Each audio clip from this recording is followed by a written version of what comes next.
시청자 여러분 안녕하십니까? 이데일리엔 성주원입니다.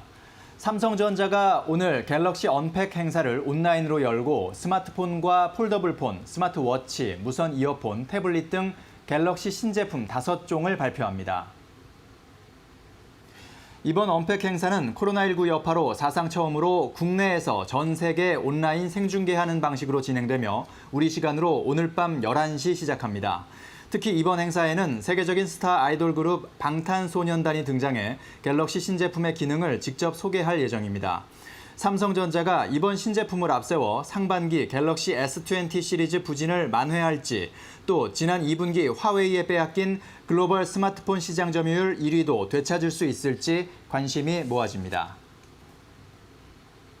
국내 주요 기업들이 지난 5년간 매출 성장을 통해 글로벌 1위 기업들과의 격차를 줄이며 영향력을 키운 것으로 나타났습니다. 기업 평가 사이트 CEO 스코어가 2014년부터 2019년까지 기간 동안 국내 19개 업종의 매출 기준 국내 1위 기업과 글로벌 1위 기업의 매출 흐름을 조사한 결과 화학, 제약, 전자상거래, 자동차, 식음료, 유통, 화장품, 반도체 등 8개 업종에서 격차가 감소했습니다.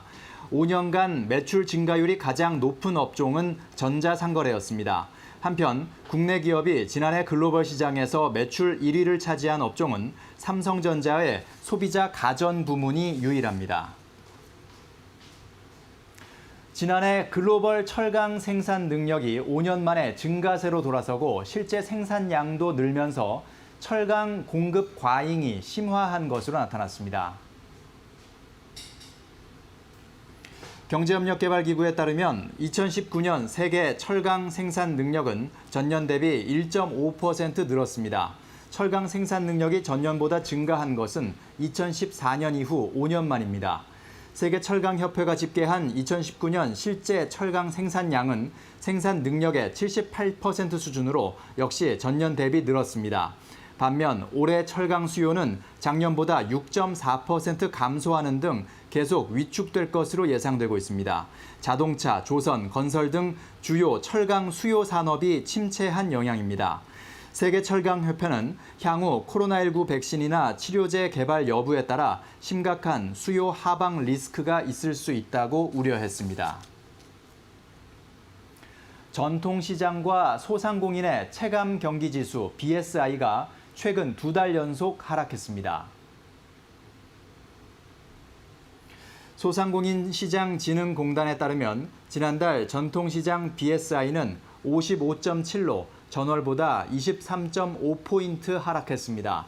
이로써 전통시장 BSI는 5월 이후 2달 연속 내렸습니다. 지난달에는 전국적인 소비 진작을 위한 할인 행사인 대한민국 동행 세일이 진행됐지만 코로나19 재확산 우려와 정부 긴급 재난지원금 소진 등으로 큰 효과를 내진 못한 것으로 풀이됩니다. 7월 한 달 사이 우리나라 외환 보유액이 58억 달러 가까이 늘었습니다. 넉 달 연속 증가하면서 역대 최대치를 경신했습니다.